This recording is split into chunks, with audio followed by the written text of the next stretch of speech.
business partner ngayon na nakakuha po or nakapaglabas po ng kanyang bagong sasakyan. Tito, ano po pala yung pangalan niyo po? Tsaka paano niyo po nalabas yung sasakyan niyo po? Ako nga pala si Mario, taga Pampanga, Mario Alain. Isa akong tricycle driver. Napakatagal ko na nagmamaniho. Tingnan mo yung kulay ko.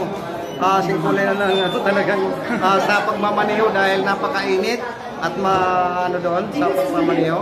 Ngayon, ang gawin nyo, kung napiran kayo ng ganitong opportunity, maniwala kayo. Kasi ako, within 1 year na ginawa ko ito, part-time lang, nakakuha ako ng Avanza.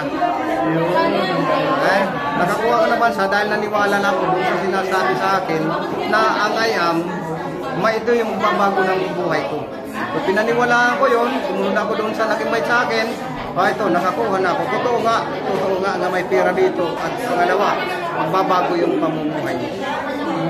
Ano po yung background niyo po dito?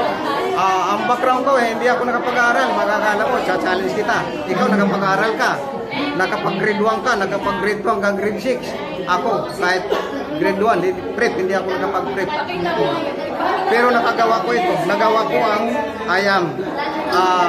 Dito ako umangat ang buhay ko.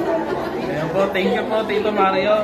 So yan, kung ikaw nagdududa kapag meron bang magagawa ang IAM sa'yo, ngayon po, ito po nagpapatunay si Tito Mario, nakapaglabas po siya ng sarili ng sasakyan kahit hindi po siya nakapag-aral. At kaya ngayon, kung hindi ka pa member, maganda niya mag-join ka na. Tama.